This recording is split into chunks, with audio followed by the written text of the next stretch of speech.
I've said a lot about Disney's Star Wars on this channel, and most of it's not very good. I can admit that I have a bit of a bias going into things like this because, well, I haven't liked the new movies, and of course that's just my opinion. But the thing is, I don't like to be a cynical guy. I don't like to go into things totally jaded and just assume I'm going to hate them because I have some preconceived notion of what it's going to be. When Phil Lord and Chris Miller were fired from the Solo project, all of us jumped on the bandwagon, and probably rightfully so, that this was going to be a disaster because it sounded like a disaster. I mean, how could they work this thing out? I mean, they're going to reshoot most of the movie, they're going to bring in another director, they're going to rearrange things, they're going to do scenes completely different now. I mean, apparently Lord and Miller weren't sticking to the Lawrence Kasdan script. There was a bunch of improvisation and comedy stuff that the producers didn't like, and they were clashing with Kathleen Kennedy throughout the whole production. Typically, when you read about stuff like this, when there's all this behind-the-scenes drama and there's this much disastrous stuff going on, it doesn't work out well for a movie. I mean, this is just,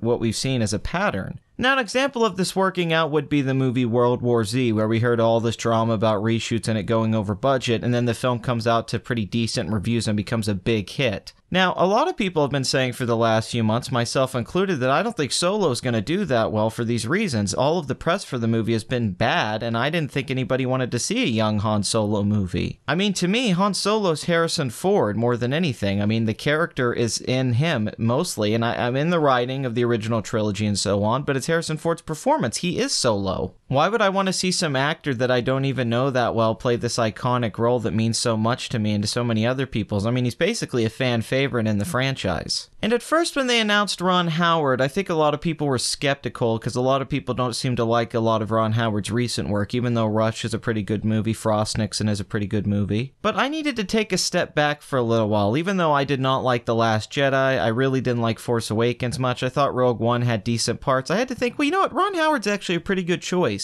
I mean, you gotta think, he has this connection with George Lucas going back to American Graffiti. He was there as an adult when the original trilogy came out, and he's actually made some genuinely great films like Apollo 13. The difference between him and a lot of the directors they've hired so far is he has more experience, he's been in the industry a lot longer, and I think he has a better filmography than Rian Johnson or J.J. Abrams. Also, I think that factor that he was actually there when Star Wars came out and he wasn't a little kid that looks back on it in a nostalgic way. He was actually there and saw it happen as a grown man. I think that kind of changes the dynamics a little bit. So after a year of several YouTube channels complaining about the new Star Wars movies and gaining a following from it, I kind of stepped away from that because I didn't want my whole channel just to be, hey, I'm going to crap on Star Wars every week. I mean, if people enjoy these movies, I don't take any pleasure on coming on here all the time and talking trash about it. I mean, I'm going to state my opinion, but I wanted to move on from this. But the thing that kept being repeated over and over again was that Disney already wrote Han Solo off as a bomb, and everybody assumed that the movie wasn't going to do that well. It wasn't even going to open above 100 million.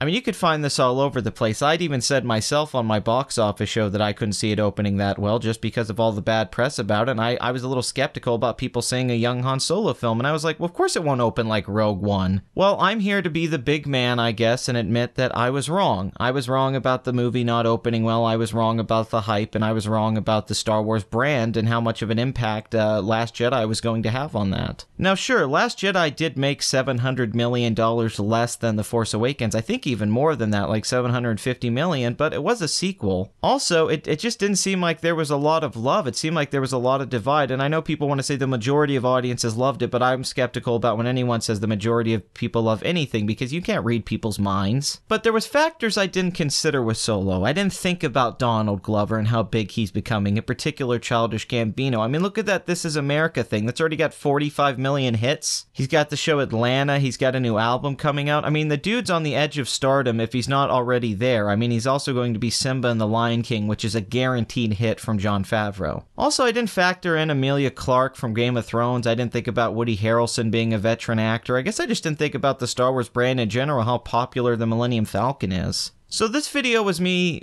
trying to come out and say I'm going to eat a little bit of crow here because, well, I think I was wrong. Not only do I think this film's going to open well, and I mean really well, I think the tracking is really backing this up right now because the tracking, according to many sources, is somewhere around $165 to $175 million over the Memorial Day weekend. This is an article from Variety. Solo, a Star Wars story tracking for huge $107 million Memorial Day launch. Early tracking projections have placed Disney and Lucasfilm Solo: A Star Wars Stories in the $170 million range for its 4-day opening over Memorial Day weekend. The first tracking estimates for the Star Wars origin story was released Thursday in the $165 million to $175 million range. Tracking measures were all elevated, with unaided awareness at 28%, total awareness at 90%, definite interest at 55%, and first choice at 13%. Disney did not release any numbers. The film will premiere at the Cannes Film Festival on May 15th and will open 10 days later on May 25th in North America and most other markets. Ron Howard directed Solo: A Star Wars Story from a screenplay by Jonathan and Lawrence Kasdan. Solo is the second spin-off Star Wars movie after 2016's Rogue One: A Star Wars Story. The current Memorial Day weekend record holder is Disney's Pirates of the Caribbean at World's End, which debuted domestically in 2007 with $139.8 million. Now here's the thing, The Last Jedi still opened to $220 million and made $620 million domestically. Rogue One opened to $155 million and made over $1 billion.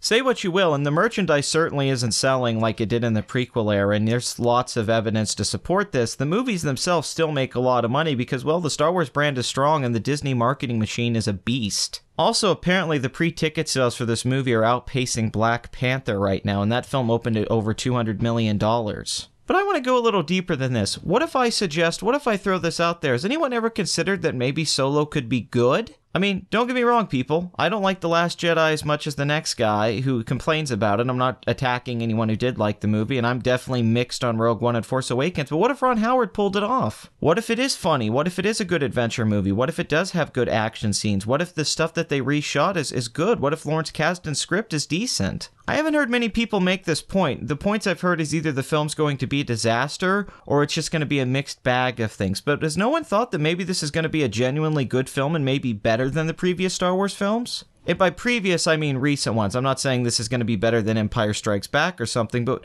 maybe this is a better film than Last Jedi. Maybe this will be a better film than Force Awakens. I don't think that's a hard thing to accomplish. I mean, really, when I think about Apollo 13 and Willow and all the films that Ron Howard's done in different genres like comedy and thrillers like Ransom, and he has done blockbusters, even films that I don't like The Da Vinci Code. His aesthetic style and the kind of way he makes his films and how he shoots them and structures them and paced them, I think suits Star Wars better than Abrams and Johnson. I think he has a very classical approach, and I think that's well suited for something like this. And I gotta say, the last trailer I thought was pretty decent. Sure, the dialogue was a little forced, but the visuals, man. Also, Bradford Young is shooting this, and that was the guy who shot Arrival and Selma. He's a pretty good cinematographer. Now listen, I'm not saying the film's going to be great or some masterpiece, and it's not going to make the people who hate the new Star Wars films feel any differently. But at the same time, skepticism is a healthy thing, while cynicism is a very dangerous thing, and we can't just be blindly cynical. Sure, we could be cynical how Disney's buying everything, but do we need to be cynical about this movie? I mean, if you don't want to see a young Han Solo, just don't go see the movie, but that's not going to stop kids, teenagers, and 25 to the 45-year-old demographic from packing in. Infinity War made a bunch of money, Black Panther made a bunch of money, and I think everything's showing that Solo's going to make a lot of money too, so even if the film is bad, it's going to have a hell of an opening weekend. Now, it's just a few days that the film's going to be shown at the Cannes Film Festival, so we're going to be hearing some feedback from critics there, and I guess that'll really see how we feel about it, because if it does get bad buzz, that's not going to help the opening. However, I would argue that I think all signs are pointing to this film being a surprise success, and I gotta say, I'm kind of interested in seeing it now and reviewing it and giving my own opinion on it, when before I wasn't going to go see this movie. I'm not flip-flopping here, just changing my mind. I'm just saying that, well, you know, maybe there's something here. Maybe Ron Howard had something. Maybe Lawrence Kasdan was right. Maybe Phil Lord and Chris Miller were doing something wrong. I mean, if the two of them made this great movie, why would the producers not release it? I mean, if it was really some great film that was going to be a hit, I have to think that there was something wrong. So while I still don't support Disney monopolizing the movie industry, and I'm not really excited about Abrams' Episode 9 or Rian Johnson's spin-off trilogy, we do have Jon Favreau doing a TV series. We do have D&D, the guys behind Game of Thrones, doing another Star Wars series on their own, even though I haven't liked the last few seasons of Game of Thrones either. But overall, I trust Ron Howard here. You know, George Lucas wanted him to work on The Phantom Menace and he turned it down, but I think that maybe he's wanted a job like this for a long time. My choice for a Star Wars film for years was Brad Bird or a guy like Jon Favreau, and I think Ron Howard falls into that category. So this is just a kind of say to a lot of the haters out there that said this movie was going to bomb, myself included, we were wrong. This movie doesn't look like it's going to bomb. It looks like it's going to open huge and probably make $400 million domestically. Now, that doesn't mean the movie will be a huge hit worldwide. That still has yet to be seen, but I'll be covering that on my box office show. But at the end of the day, our hate really isn't where the money's at. Our outcry for something better and more original in these Star Wars films. I hate that they keep trying to go back to the original trilogy to get money. It seems to be working. It seems like people are still going to the theater to see these movies, especially these spin-off movies. I didn't think Rogue One would make $1 billion.